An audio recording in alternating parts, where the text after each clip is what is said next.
Yung mga chong, isang mabilis lang para sa PBA updates. Pangalawa sa standings ang Terra Firma Jeep 3-1 at nasa kanila ang top scorer sa mga locals, si Jeric Ahanmisi na nagtala ng 23.7 points per game. Laki ng inangat ng laruan nito, pero ika naman ng iba, dati na namang asintado yan. Sadyang sa Magnolia kinulang lang ng playing time. Lalo pa siyang nagkuminang nang naging kakampi si Koya. Di niya na kailangan masyadong problemahin ang pagpasa dahil si Maverick na ang bahala na may 7 assists per game. Si Jeric Ahanmisi ay nasa Gilas duty ngayon para sa FIBA 3x3 Asia Cup. Pangalawa sa listahan ay mula sa Barangay Ginebra, si RJ Abarientos. Umasinta to ng 23.6 points per game habang missing ng scoring ni Scotty Thompson. Si RJ Abarientos ang umi-score. Ika ng iba, mas marami itong tira kaysa pasa, pero depensa naman ang kanyang mga tagahanga. Basta't nananalo, di walang problema. Ang Ginebra ay may karatadang 2-1. Pangatlo sa talaan ay si Robert Bolick ng Kalsada na nagbigote ng 22.7 points per game. Bertong-Berto pa rin na pumupuntos at pumapasa. Kasama si Berto sa mga nangunguna sa bigayan ng bola na may 7 assists per game. Ang kagandahan pa kay Bolick, damang-dama ang kanyang presensya sa mga laban nila, lalo na yung mga pampanalo niyang tira. May bagong salta sa listahan, si Richie Rivero ng Phoenix, pang-apat sa puntusan, na nagpinoy step ng 22.5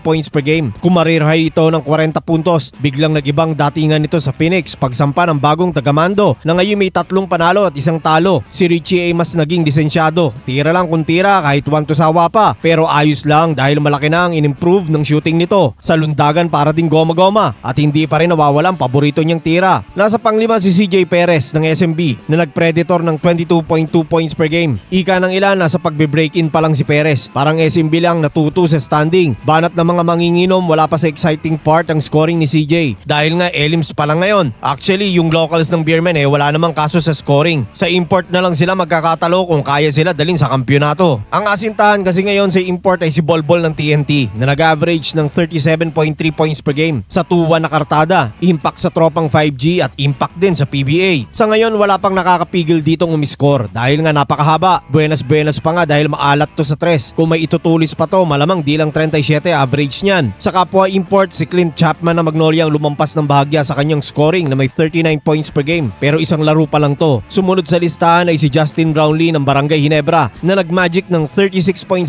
points per game. Wala namang bago dahil ilang taon na namang ginagawa ni JB ang ganyang scoring. Sa locals, di pa alam kung sino makakasira ng laro nito ni Bolbol. Sa rain or shine, dapat nasimulan na to ni Bo Belge. Ang kaso sa laban nila, yung import ng pintura na Glenn Cobuntin. Sa NLEX, nakatapat na ni Bol si Anthony Semerad pero napikon niya lang ng konti. Parang nag-mirror lang sila ni Bol. Sa SMB naman, tapatang Kraken versus Bol ang inabangan. Pero si Chris Ross ang bumira ng asaran. Pero after ng game, bati na sila. Wait pa ng marami si Cliff Hodge at Calvin Abueva para bingo na. Hanggang dito na lang mga chong. Maraming salamat. Hanggang sa muli.